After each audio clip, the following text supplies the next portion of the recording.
akibat banjir sebenarnya bikin rusuh, tapi itulah namanya alam ya, ada aja masalah. Jadi ibu ini tadi habis nyervis ganti oli, cuman memang akibat dari banjir yang berapa hari di daerah kita di sini, daerah Bekasi, maka sedikit motor kelelep ya, atau terendam sampai daerah sini. Sampai di sini dia tinggi airnya. Jadi buat teman-teman yang kerendam motornya jangan langsung dinyalain, karena kenapa? Di bagian-bagian sepul, CDI, kiprok itu masih ada air yang menempel, sehingga pada saat kita nyalain memang bisa nyala, tetapi resikonya bisa terjadi short atau korslet di bagian kabel-kabel. Mendingan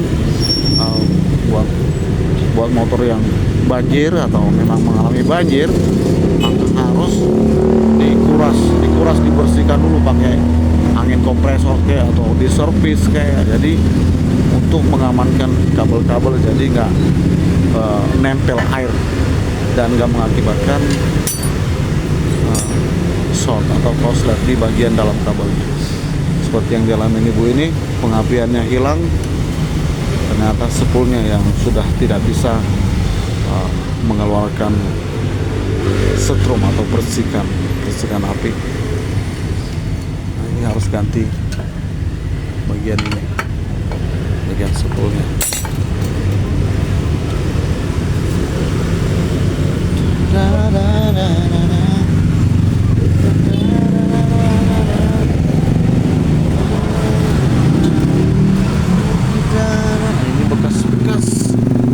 Airnya tingginya segini, bahkan misalkan tadi katanya sebelah sini sampai di sini tingginya air.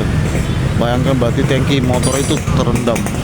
Berarti di dalam kabel-kabel ini pada saat kejadian pasti banyak air, ya kan? Nah, ini bisa mengakibatkan air itu masuk ke dalam kabel. Nah, pada saat dihidupkan apa? Resikonya itu bisa terjadi short atau korsleting dalam kabel ini. Belum lagi masalah oli ya. Oli udah pasti dicampur sama air, karena dia masuk ke filter saringan hawa ya, masuk ke dalam mesin, sehingga bisa bercampur dengan oli mesin.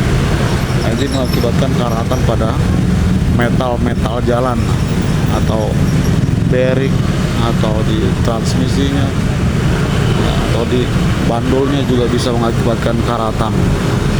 Maka sebelum dioperasikan dulu motornya harus benar-benar dikeringkan, lalu diservis bagian-bagian filter, karburator ya, soket-soket seperti ini harusnya disemprotin dulu biar lebih safe, lebih aman.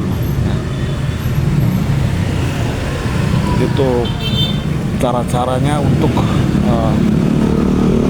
motor-motor yang sedang mengalami banjir, karena banjir yang kemarin itu lumayan sampai 2 hari ya terendam.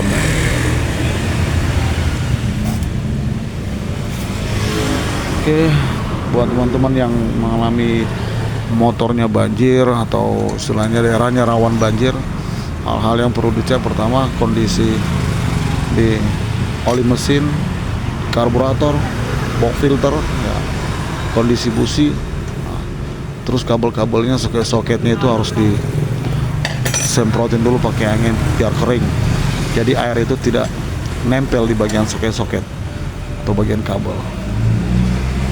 Oke ya.